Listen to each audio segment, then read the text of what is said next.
Dear student, आज हम लोग एक नए वीडियो लेक्चर के साथ हाजिर हैं और इस वीडियो लेक्चर में जो आज का डिस्कशन होगा वो क्लास 11 फिजिक्स का motion in a plane chapter number 3 as per new syllabus of NCERT.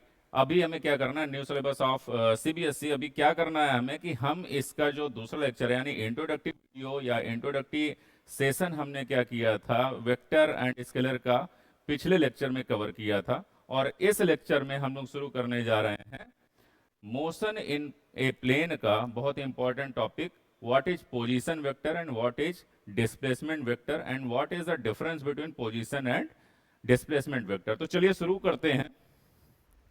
Position vector क्या होता है?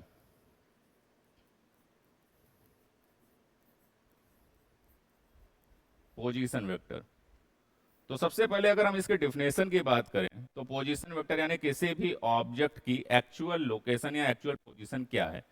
अगर हम बात करें कि ये एक स्टाइलस है और इसकी डिस्टेंस हमसे हाफ मीटर यानी लगभग 50 सेंटीमीटर के आसपास होगी, तो इसके लिए जो रेफरेंस पॉइंट है वो क्या हो गए, हम हो गए। और इसके लिए रेफरेंस पॉइंट यानी ओरिजिन पर हम अपने आप को खुद को कंसिडर करेंगे। चलिए इसको समझते हैं। It is a vector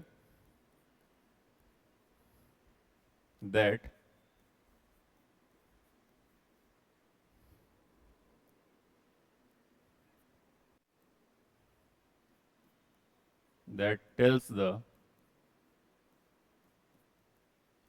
actual position of the object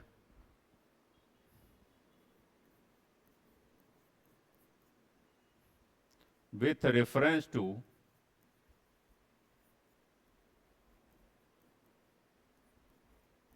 the origin of a coordinate system, of a coordinate system।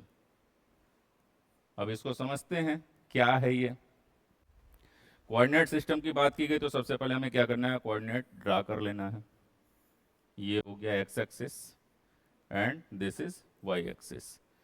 अब अगर इस कोऑर्डिनेट सिस्टम की बात करें तो there is the point of origin, यहां पर ओरिजिन हो गया। कोई एक ऑब्जेक्ट हमने कंसिडर किया और उसका जो लोकेशन है वो यहां कहीं है, इस पॉइंट पर, ये इसका लोकेशन हो गया।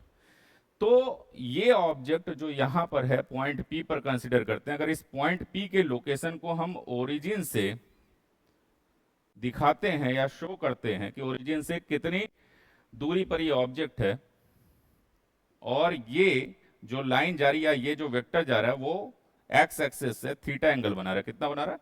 थीटा एंगल बना रहा है। हमने ये भी बता दिया कि ओरिजिन से आर डिस्टेंस पर एक ऑब्जेक्ट है जो कि पॉइंट पी पर है, और ये जो आर डिस्टेंस है वो एक्स एक्सिस से थीटा एंगल बना रहा है। तो ये जो आर डिस्टेंस होगा, ये आर क्या है हमारा, डिस्टेंस या डिस्प्लेसमेंट, स्ट्रेट लाइन है, ध्यान रखिएगा। ये वेक्टर क्या है, स्ट्रेट लाइन है। तो एक ऑब्जेक्ट जो एक कोऑर्डिनेट सिस्टम पर है, किसी एक सिंगल पॉइंट पी पर है वो ऑब्जेक्ट, उसका हम क्या कर रहे हैं, ओरिजिन से, रिस्पेक्ट टू ओरिजिन, ओरिजिन से एक डिस्प्लेसमेंट एक वेक्टर के थ्रू ड्रा कर रहे हैं। और ये वेक्टर क्या है, वेक्टर आर। तो यहां पर जो वेक्टर आर होगा, इसी वेक्टर आर को हम क्या कर रहे हैं, दिस इज पोजीशन वेक्टर। ये क्या है, पोजीशन वेक्टर। हमेशा कहां से डिस्टेंस मेजर करना है, ओरिजिन से। इसके कुछ पॉइंट हैं। It tells the position of the object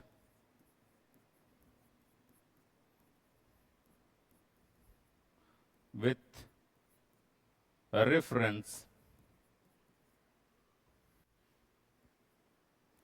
to the origin। इसके साथ साथ ये वेक्टर और क्या बताता है, डायरेक्शन। जब एंगल आपने बता दिया तो डायरेक्शन बता दिया। It tells the direction of object from the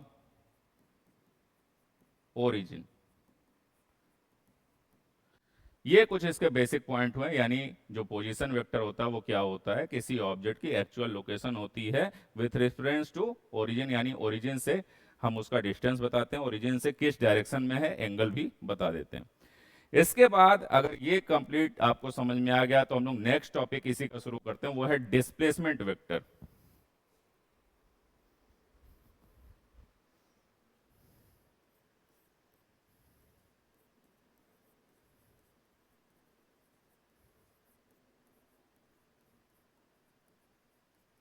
displacement vector, अब डिस्प्लेसमेंट वेक्टर को हम समझते हैं।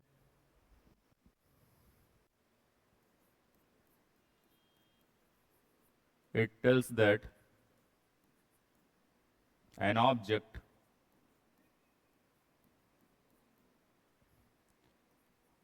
how much and in which direction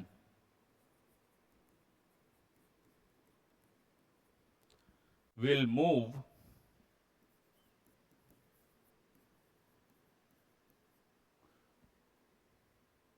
from its actual position। ये हमें क्या बताता है कि कोई ऑब्जेक्ट है वो अपने पुराने पोजीशन से नए पोजीशन की ओर मूव तो किया, बट मूवमेंट किस डायरेक्शन में किया और कितना मूवमेंट किया। तो चलिए इसको भी समझते हैं हम। ये हमारे पास ओरिजिन है, this is x axis, this one is y, and here is origin.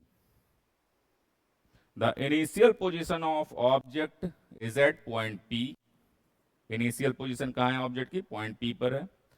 and the initial position vector of this point is r1 vector and angle is theta, या θ1 कंसिडर कर लिया। अब जो ऑब्जेक्ट पॉइंट पी पर था वो थोड़ा सा मूव करता है, मूव करते हुए किधर जा रहा है, यहां पहुंच गया नई पोजीशन पर, और ये जो नई पोजीशन है उसको हमने नाम क्या दे दिया, क्यू। तो जाहिर सी बात है अगर कोई ऑब्जेक्ट पॉइंट पी से चल करके पॉइंट क्यू तक मूव कर रहा है तो जहां पर वो फाइनली पहुंच रहा है वहां का भी कुछ ना कुछ पोजीशन वेक्टर होगा। ये इस पोजीशन वेक्टर को हम नाम क्या दे रहे हैं, R2। और देखा जाए तो इसका एंगल कितना हो गया इनिशियल पोजीशन से, θ2। यानी पोजीशन वेक्टर केवल आपको लोकेशन तो बताएगा नहीं, डायरेक्शन भी बताता है कि ऑब्जेक्ट किस डायरेक्शन में है अभी। तो पोजीशन वेक्टर ने उसका लोकेशन भी बताया, डायरेक्शन भी बताया, बट ये जो ऑब्जेक्ट था P पर, वही ऑब्जेक्ट मूव करते हुए कहां पहुंचा है, Q पर पहुंचा है। ध्यान से समझिएगा, ऑब्जेक्ट कहां पहुंचा, P से Q पर पहुंचा। तो ये जो मूवमेंट हुआ है P से Q तक का, इसे हम क्या कहते हैं, इसे कहते हैं डिस्प्लेसमेंट वेक्टर। इसको हमने S नाम दे दिया और उस पर वेक्टर लगा दिया, ये हो गया हमारा डिस्प्लेसमेंट वेक्टर।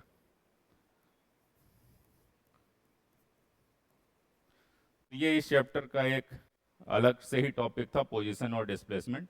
इसके बाद नेक्स्ट वीडियो में हम लोग मिलते हैं और उस वीडियो में डिस्कस करेंगे कि how many types of different different vectors and किस टाइप के वेक्टर्स होते हैं, क्या उनका फार्मूला है और उनको कैसे फाइंड आउट किया जाता है। तो मिलते हैं आपसे नेक्स्ट वीडियो में नए लेक्चर के साथ।